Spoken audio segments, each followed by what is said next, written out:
আসসালামু আলাইকুম। Welcome to রায়ানস ওয়ার্ল্ডে ডেইলি ব্লগ। আপনাদের স্বাগতম।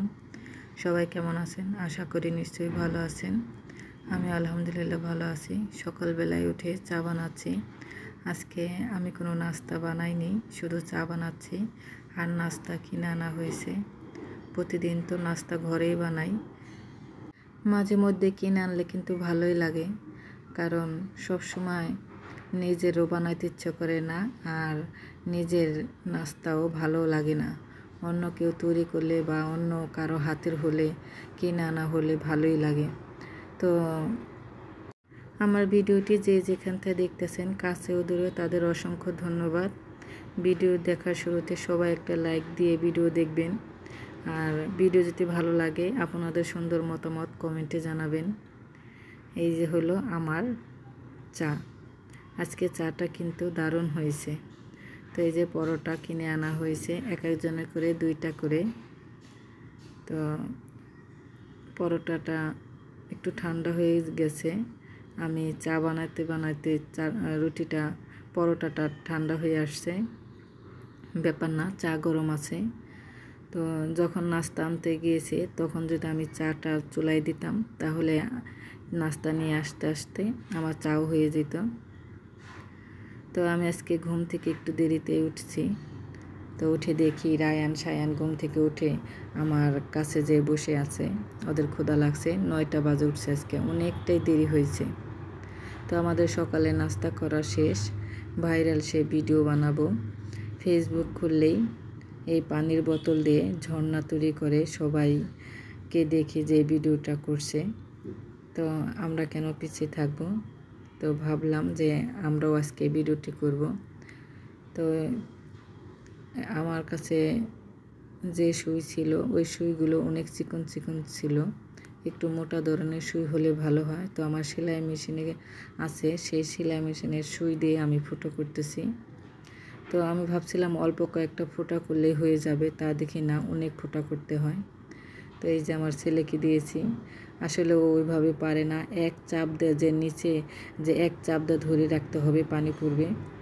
হ্যাঁ, ওইভাবে পারে না। তো চেষ্টা করছে, ভালোই হয়েছে, খারাপ হয়নি। ছোট মানুষ।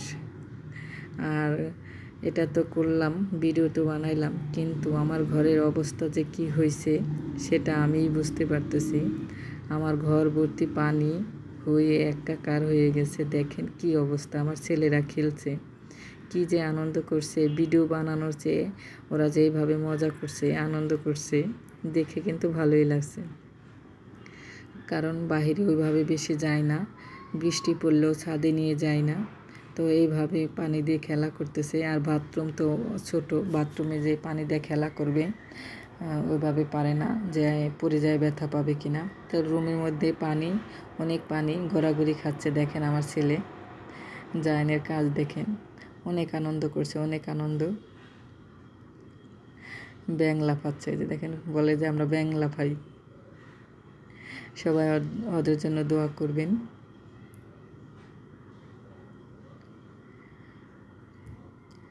তো আমার ঘরে তো 12টা বেজে গেছে। তো ঘরের পানিগুলি আমি পরিষ্কার করে মাইচা ফ্যান ছাইরা দিয়ে শুকাই নিয়েছি। কারণ তা না হলে ওরা তো পড়ে যাবে, আচার খাবে।